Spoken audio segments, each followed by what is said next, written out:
Assalamualaikum warahmatullahi wabarakatuh. Kami dari kelompok 5 ingin mempresentasikan tentang halayak humas. Nama saya Siti Nuri Dalaili. Nama saya Gustava Tavana Sadikusumo. Nama saya Nurul Gunawan. Nama saya Ferdian Sadwi Sabuto. Nama saya Rival Pranata. Nama saya Taufik Hidayat. Nama saya Wabila Iza. Halayak humas. Halayak berarti kelompok orang-orang yang melakukan kegiatan dengan suatu organisasi, baik yang dilakukan secara internal maupun eksternal. Fungsi halayak humas terdapat beberapa fungsi dari halayak public relation. Hal tersebut dijelaskan sebagai berikut. 1. Timbulnya pecah belah dari usaha dan dana karena terlalu luasnya halayak humas yang akan dituju. 2. Menciptakan berbagai bentuk skala prioritas yang memiliki hubungan dengan adanya keterbatasan berbagai bentuk anggaran dan sumber-sumber daya lainnya. 3. Memilih media dan juga teknik humas yang sesuai dengan kebutuhan. 4. Mempersiapkan pesan-pesan yang baik dan pas sehingga mudah diterima dengan cepat. Akibat tidak ditetapkannya halayak humas, terdapat beberapa akibat yang timbul jika halayak public relation tidak ditetapkan, yang dijelaskan sebagai berikut. A. Timbulnya pecah belah dari usaha dan dana karena terlalu luasnya halayak humas yang akan dituju. B. Tidak dimengertinya pesan yang dikirim bagaimana mestinya. Hal tersebut karena pesan tersebut tidak sesuai dengan karakteristik dari halayak yang akan menerimanya. C. Berbagai kegiatan yang dijadwalkan tidak akan berjalan dengan baik sehingga penggunaan materi, peralatan, dan juga jam kerja menjadi tidak efektif. D. Tidak tercapainya tujuan yang dijangkau. E. Pihak manajemen untuk humas internal atau perusahaan klien untuk humas eksternal tidak puas dengan hasil yang telah dicapai. Macam-macam halayak humas seperti berikut. Pengelompokan halayak humas. Pengelompokan halayak humas dibagi menjadi 4 seperti 1. Publik internal dan eksternal. 2. Publik primer, sekunder, dan marginal. 3. Publik tradisional dan publik masa depan. 4. Silent majority dan vokal minority.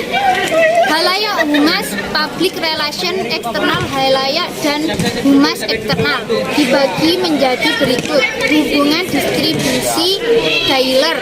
Hubungan distributor dealer memiliki beberapa tujuan hubungan, seperti menentukan sikap dari para distributor dan dealer sebagai suatu dasar dari kebijakan pelaksanaan dan juga komunikasi hubungan dealer.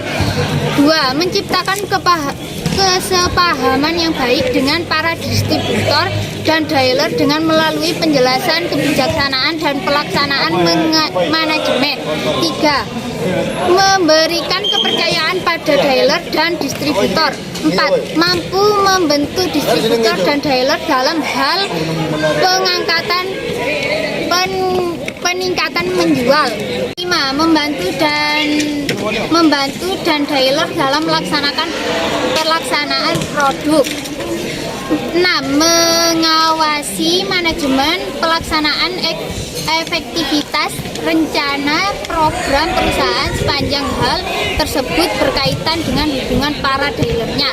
7. Menerima berbagai bentuk keluhan dealer yang berkaitan dengan penjualan. 8. Membiasakan para pelaksana perusahaan dalam menghadapi berbagai bentuk permasalahan. 9. Memberikan pertimbangan gagasan, sarana, dan keluhan yang mungkin diajukan oleh para dealer. Lakukan pemeriksaan penghentian dari persetujuan monopoli dealer dan juga untuk memutuskan apakah penghentian itu akan efektif. 11. Membantu distributor dan dealer dalam mengembangkan berbagai metode manajemen. 12. Membantu distributor dan dealer dalam memberikan berbagai bentuk pelayanan yang lebih baik kepada para pemakai atau konsumen. 13. Mempergunakan berbagai bentuk kebijaksanaan distribusi yang disusun dengan tujuan untuk mendapatkan itikat baik dan layanan dan loyalitas dari distribusi dan dealer. 14. Memberikan berbagai bentuk pelayanan keuangan konsumen kepada para dealer yang tidak mampu menjual volume barang dan maksimal kepada konsumen atau pemakai. 15. Memegang distributor, merangsang distributor dan dealer dengan tujuan yang terbaik dan juga agar tetap setia pada predikat perusahaan serta mampu membentuk suatu kemitraan dengan baik. Pemasok memiliki beberapa tujuan dari program hubungan pemasok yang terdiri sebagai berikut. 1. Membina berbagai bentuk bersama yang terjadi antara pemasok dan pembaca. 2. Menunjukkan kepada para pemasok tentang bagaimana mereka mampu meningkatkan metode diprosesnya sehingga mampu kepada para pemasok tentang bagaimana mereka mampu meningkatkan metode diprosesnya sehingga mampu meningkatkan pengembalian bersih mereka. 3. Meningkatkan apakah para pemasok memiliki kebijaksanaan dan kebijaksanaan perusahaan. 4. Menjadikan sebagai mitra yang baik yang bekerja sama dengan tujuan bersikap sungguh-sungguh dalam juga persediaan produk. 5. Mempertahankan hubungan yang baik dengan para pemasok yang dilakukan melalui peraturan yang adil dan terbuka. 6. Melengkapi materi dan susunan yang bertujuan melakukan pengembangan hubungan pemasok dengan staf pemberian pemasok, penerimaan, pengawasan, dan bagian lainnya yang bekerja dengan para pemasok. Komunitas memiliki beberapa tujuan sebagai berikut. 1. Memberikan berbagai bentuk informasi mengenai kebijakan, kegiatan, dan masalah. 2. Memberi berbagai bentuk informasi kepada para karyawan yang memiliki hubungan dengan perusahaan. 3. Menjawab berbagai bentuk kritik dan membantah berbagai serangan dari tekanan kelompok cepat. 4. Menjadikan perusahaan sebagai faktor yang penting dalam kehidupan komunitas. 5. Mengetahui apakah komunitas tersebut memikirkan dan juga membicarakan. 6. Meningkatkan kejadian komunitas dengan cara meningkatkan konversi setempat. 7. Membina kepemimpinan kebudayaan dengan mengalahkan apresiasi yang lebih besar. 8. Membantu dalam bidang peternakan atau pertanian. 9. Meningkatkan kesehatan komunitas. 10. Mendukung kegiatan olahraga dan rekreasi. 11. Menyumbang kepada program pemberantasan kenakalan remaja di dalam komunitas. 12. Meningkatkan pengertian yang lebih baik mengenai masalah dalam bidang politik. 13. Untuk bekerjasama dengan perusahaan. 14. Menunjukkan kepada komunitas jika dalam perusahaan merupakan warga dan majikan yang baik. 15. Meyakinkan jika sebuah pabrik lokal kelak hanya cabang perusahaan besar. 10. Menjaga hubungan yang harmonis dengan para pemuka komunitas dalam semangat kebersamaan yang tinggi. 16. Menjaga hubungan yang harmonis dengan para pemuda komunitas. 17. Menciptakan iklim berisi yang mampu menghasilkan berbagai kegiatan yang efisien dan menciptakan iklim bisnis yang mampu menghasilkan berbagai kegiatan yang efisien dan ekonomis. A. Mengatur hubungan masyarakat atau humas. 1. Pengertian humas. Humas yaitu proaktif bahwa penyebaran informasi antara individu atau organisasi dan masyarakat. Pengertian lain dari humas adalah seni menciptakan pengertian publik yang baik atau good view sehingga bisa membedakan tingkat kepercayaan publik terhadap satu individu atau organisasi. Berikut ini beberapa pengertian humas menurut Pak Agenda lembaga humas dunia. 1. Republik Relation. Berikut ini beberapa pengertian humas menurut para ahli dan lembaga humas di dunia.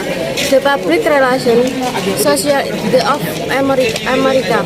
2. International Public Relation Association (IPRA). 3. Public Relation World Conference. 4. The British Institute of Public Relations. 5. Public Relation Maps. 6.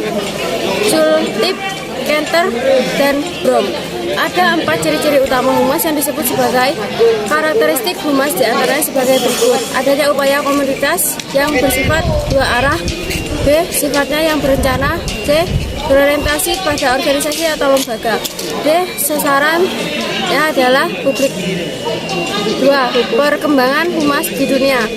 Dalam sejahtera, istilah relations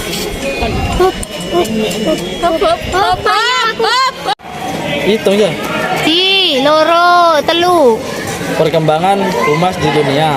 Dalam sejarahnya, istilah relation sebagai sebuah teknik menguat dengan adanya aktivitas yang dilakukan oleh pelopor E.V.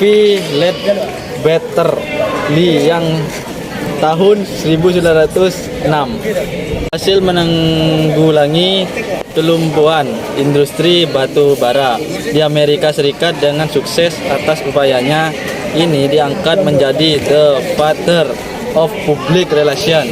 3. Latar belakang konsep humas. Ada 2 konsep latar belakang humas.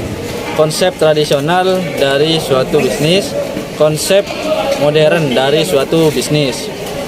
Macam-macam konsep humas. Konsep tradisional tertutup, konsep tradisional terbatas. Katli.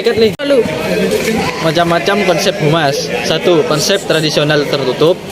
2. Konsep tradisional terbatas. 3. Konsep tradisional eksternal.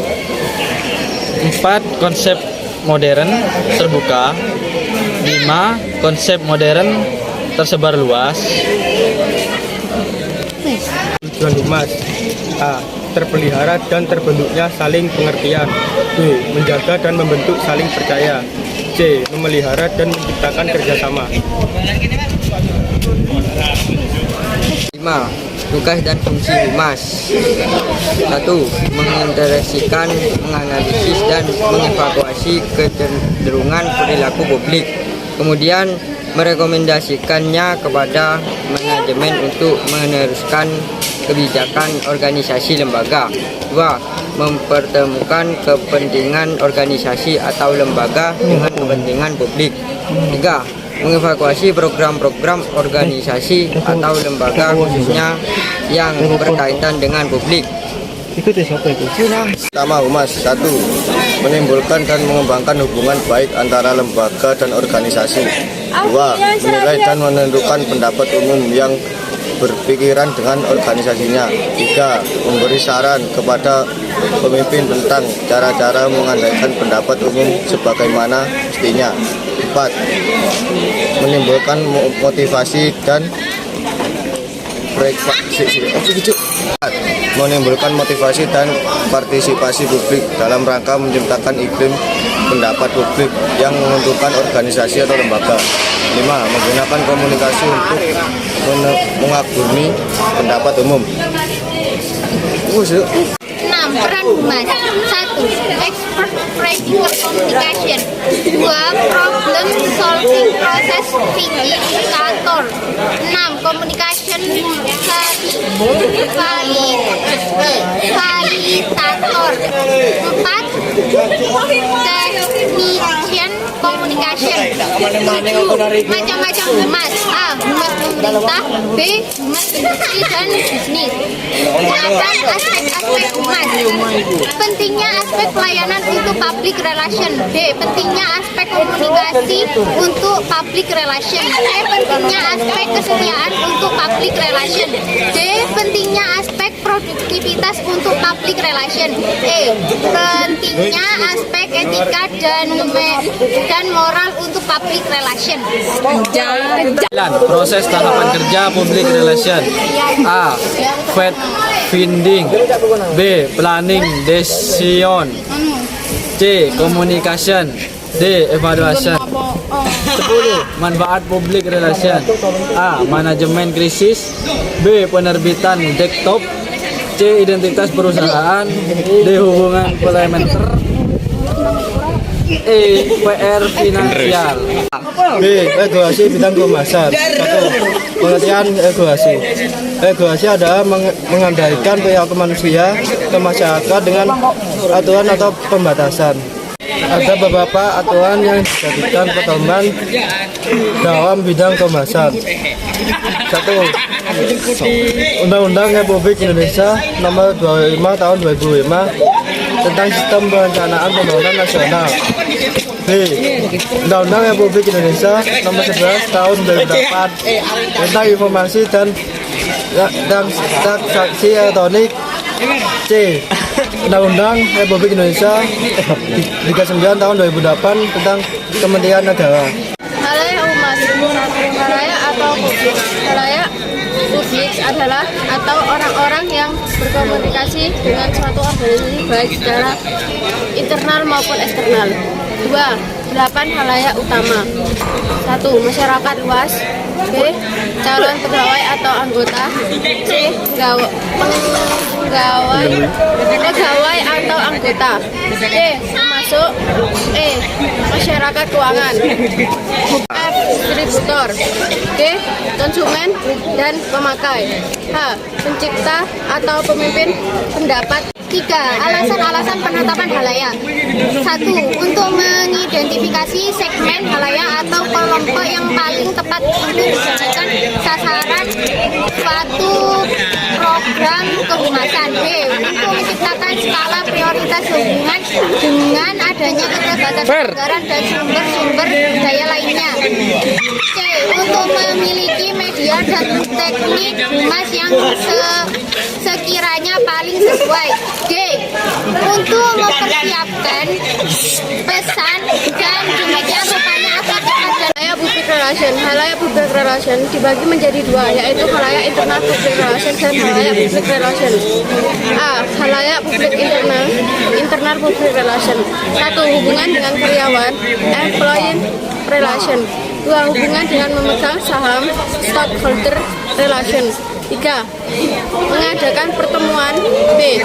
Halayak publik external public relation. 1. Hubungan dengan konsumen, customer relation. Hubungan dan pemerintah, government relation. Hubungan dan komunikasi, community relation. Hubungan dengan pendidikan. D. Etika dan kode etik profesi humas. 1. Pengertian etika dan kode etik profesi. Etika berasal dari bahasa Yunani ethos, yang berarti adat istiadat, kebiasaan yang baik ketika dapat dibagi menjadi dua macam, yaitu etika preskriptif dan etika normatif. 4. Etika preskriptif, etika yang menelah secara kritis dan relasi. Dari kelompok kami, wassalamualaikum warahmatullahi wabarakatuh.